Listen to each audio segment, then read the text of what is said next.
Have you ever felt like you're giving your all in a relationship only to realize you're just a background character in someone else's story? It's a painful truth many of us face, yet we often brush it aside, telling ourselves it's just how things are. But here's the reality check. It shouldn't be this way. You're not a convenience, a stepping stone, or a temporary fix for someone's needs.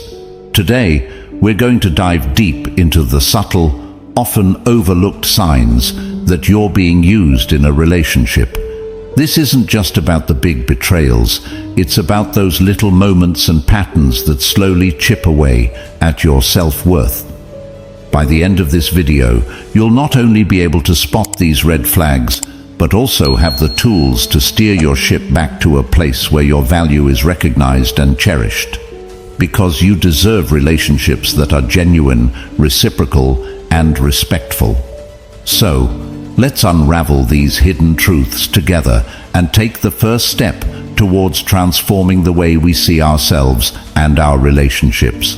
Stay with me, because what you're about to learn could be the turning point in how you navigate your connections with others. Before we dive in, I urge you to hit the like button, share this with someone who needs to hear it, and subscribe for more eye-opening content. And remember, watching the whole video without skipping is key to getting the full picture and making a meaningful change in your relationships. First signal: one-sided effort examined. One-sided effort in relationships is a phenomenon most of us have encountered, where we find ourselves always being the giver, the supporter, the one who's constantly reaching out. This disparity, where one person consistently makes more effort than the other, can leave you feeling unappreciated and emotionally drained. It's like you're rowing a boat alone while the other person is just along for the ride.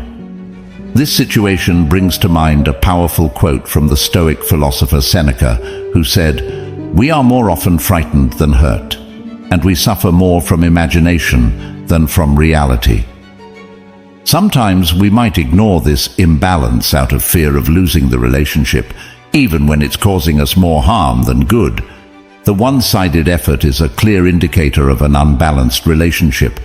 Marcus Aurelius, the Roman emperor and a Stoic philosopher, once remarked, "Never value anything as profitable to your character that forces you to break your promise, to lose your self-respect, to hate, suspect, curse, act the hypocrite, desire things that require walls and curtains." This is particularly relevant when we consider the dynamics of a one-sided relationship. If you find yourself compromising your values, your dignity, and your peace of mind to maintain a relationship, it's worth questioning its value in your life. In such relationships, you're the one making all the plans, initiating communication, and often making excuses for the other person's lack of effort. This continuous give-and-take imbalance can lead to a build-up of resentment and a sense of loneliness, even when you're technically not alone. As the Greek philosopher Epictetus said, "We have 2 ears and 1 mouth, so that we can listen twice as much as we speak." In a one-sided relationship, you might find yourself doing all the talking with very little active listening or engagement from the other party. In the realm of Western psychology, this imbalance is recognized as a potential source of emotional distress. It's essential to remember that a healthy relationship involves mutual effort and reciprocation. When this balance is missing, the relationship can feel more like a burden than a source of joy and support. It's important to recognize your worth and not settle for a relationship that leaves you feeling undervalued and unappreciated. As you navigate these waters, remember that your well-being and self-respect should always be a priority. Recognizing and addressing the issue of one-sided effort is a crucial step toward healthier, more fulfilling relationships. Second signal: selective availability. Highlighted. Selective availability in relationships is a telling sign where the dynamics are skewed heavily in favor of one party. It's a situation that many of us have faced. A friend or a loved one who is always ready to receive support, but seldom available to give it. This kind of relationship echoes the words of the Stoic philosopher Seneca, who observed, "Wherever there is a human being, there is an opportunity for a kindness." However, in the case of selective availability, this opportunity seems to be a one-way street. This behavior is a reflection of a relationship where convenience outweighs genuine care and reciprocity. When someone is only present in your life when it suits them, or when they stand to benefit, it points towards a lack of genuine commitment and concern. Marcus Aurelius, a figurehead in Stoic philosophy, once stated, "It's not what happens to you, but how you react to it that matters." This perspective is particularly useful here. It suggests that your response to selective availability is crucial.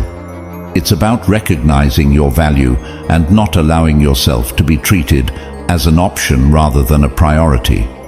Selective availability isn't just about physical presence. It's also about emotional availability. When you're always the one offering a listening ear or a shoulder to cry on, but find the same support missing when you need it, it's a clear indicator of imbalance. This lack of reciprocity can lead to feelings of loneliness and frustration. It's reminiscent of Epictetus's words, "We have 2 ears and 1 mouth so that we can listen twice as much as we speak." In a balanced relationship, this adage applies to both parties, but in selectively available relationships, you might find yourself perpetually on the listening end. From the perspective of Western psychology, reciprocal social support is fundamental to healthy relationships. The concept of reciprocity is deeply ingrained in human social interactions and is essential for the development of trust and emotional safety. When this reciprocity is absent, it can lead to emotional strain and a decrease in self-esteem. It is important to recognize when you are in such a dynamic and to take steps to address it. This might involve open communication about your needs and feelings, setting boundaries, or re-evaluating the relationship altogether. As you navigate these challenging situations, remember the words of Marcus Aurelius, "The best revenge is to be unlike him who performed the injustice." In other words, instead of responding with bitterness or becoming similarly unavailable, strive to uphold your values and seek relationships that are more balanced and fulfilling. Third signal, absence of genuine interest. The absence of genuine interest in a relationship is a profound issue, striking at the heart of what it means to truly connect with another person. In a genuine friendship or relationship, there's an essential two-way exchange, a mutual interest in each other's lives, emotions, and experiences. This is in stark contrast to a relationship where one party shows little to no interest in the other's life, a situation that Aristotle might have seen as a failure to achieve the friendship of the good, where mutual appreciation and virtue are key. This lack of genuine interest is often a clear sign that the relationship is more transactional than authentic. Seneca, a Stoic philosopher, might have commented on this imbalance by highlighting the importance of mutual benefit in any interaction. He believed that relationships should not be based solely on what one can gain from the other, but on mutual respect and benefit. When someone shows no interest in your personal well-being, aspirations, or struggles, it indicates a lack of empathy and a disregard for the fundamental aspects of a meaningful relationship. Plato, with his deep insights into human nature, might have seen this as a failure to recognize the form of friendship, the ideal, perfect version of it. In his view, real relationships should reflect a deeper understanding and connection between individuals. When this depth is missing, the relationship becomes a shadow of what it could truly be. Moreover, the lack of genuine interest in someone's life can lead to feelings of isolation and insignificance. It contradicts the basic human need for connection and understanding. something Carl Jung, the Swiss psychiatrist, emphasized in his theories. Jung believed that meaningful connections with others were an essential part of individual development and self-realization. In Stoic philosophy, Epictetus stressed the importance of focusing on what is within our control and letting go of what isn't. In the context of relationships, this means recognizing when a relationship lacks genuine interest and understanding that we cannot force someone to show this interest. Instead, we should focus on cultivating relationships that are enriching and mutually supportive. Socrates, known for his method of deep questioning, might have encouraged us to question the nature of our relationships continually. Are they based on mutual respect and interest, or are they one-sided? This constant inquiry can help us navigate towards healthier and more balanced relationships.